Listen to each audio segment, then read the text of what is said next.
Hello guys, welcome back to the channel, and I'm working on a project for my friend, and I had an idea to actually show you how I use a smaller 3D printer to make a bigger part.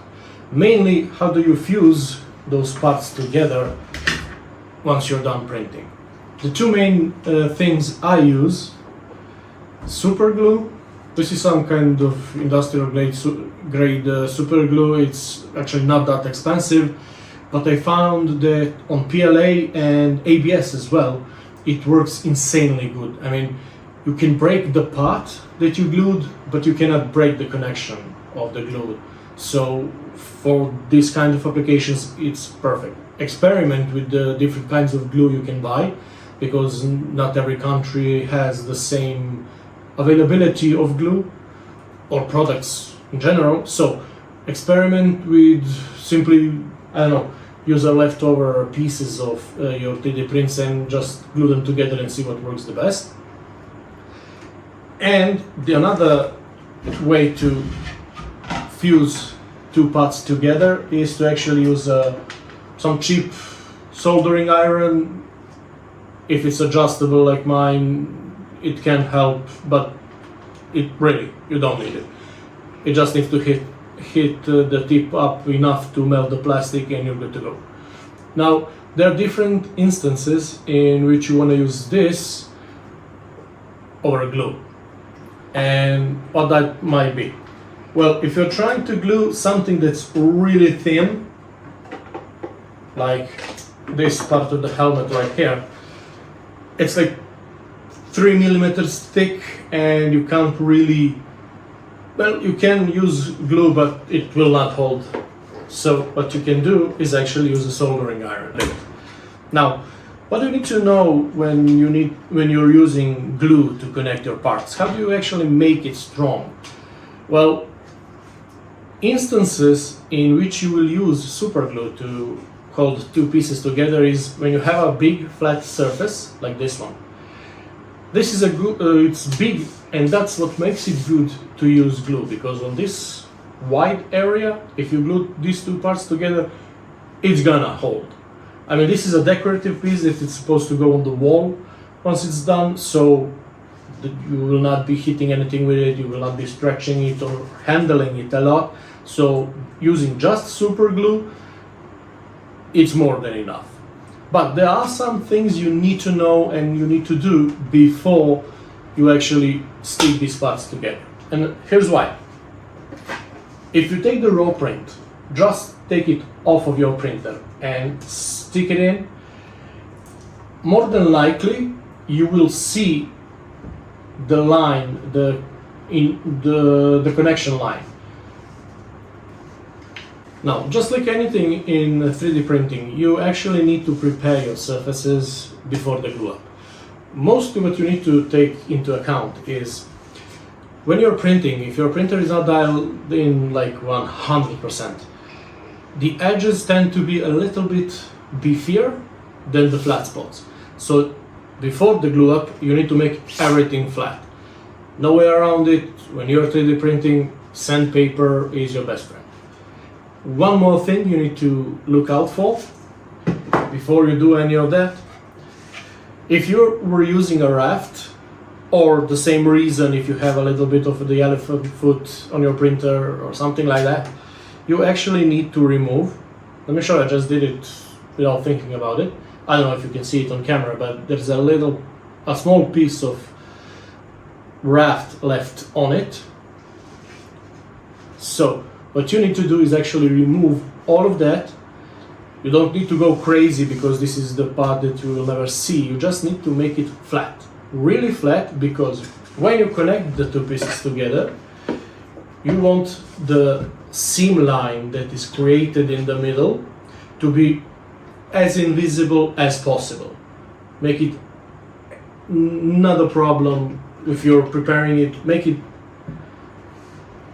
Want it to be as invisible as possible. You will never be able to hide it 100%.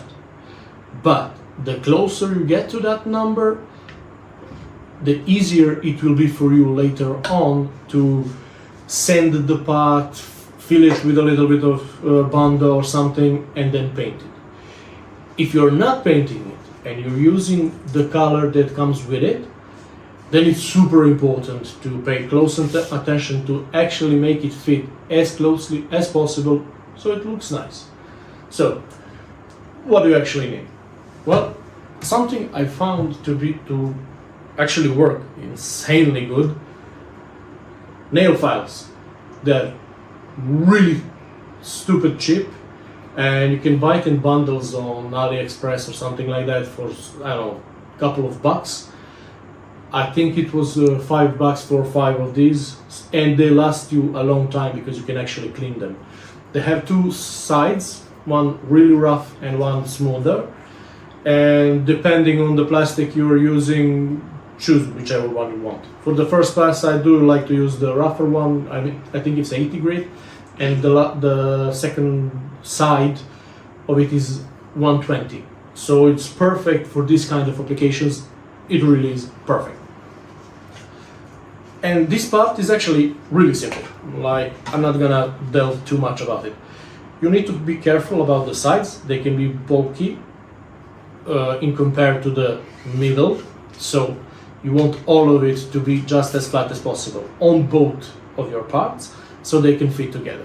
You need to be careful.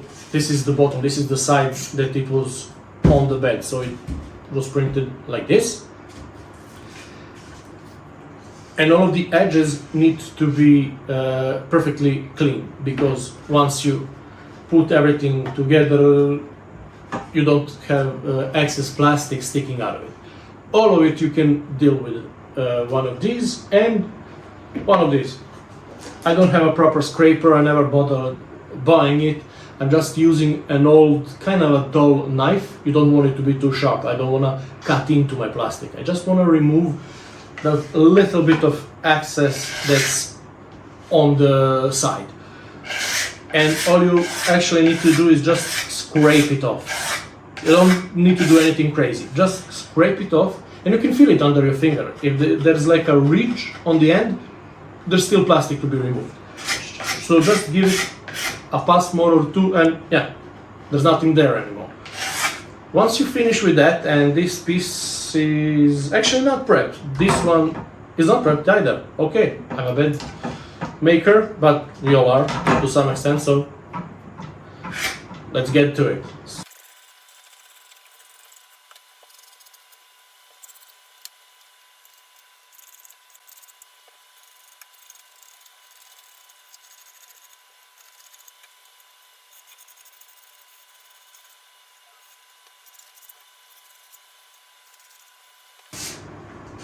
As I said, always go around with your finger. You will feel if you did enough of it or you need to go and clean up some more. But once we are finished with the bottom, we actually need to worry about connecting these two sides. So these are the sides that were printed up, and all they need is a little bit of sanding. Now, on a big part like this, a good idea is to have a big sheet of sandpaper, put it flat on, just hold it flat and sand it. I've been using this thing for a while, so I know I can do a good job with it, but honestly a smarter thing to do would be to have a big sheet of paper and then just do it like that.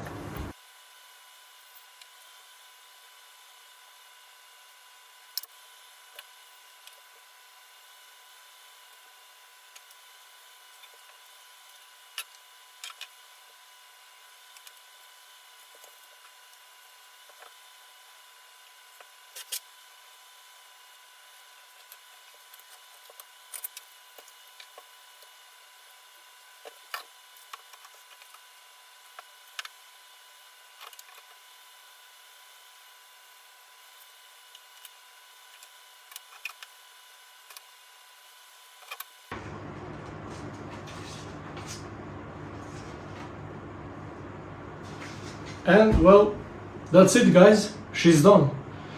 Tell me in the comments if you know what this one is. It's gonna go perfectly on the wall with these mounts that are included in the file. And yeah, tell me in the comments if you know what this is.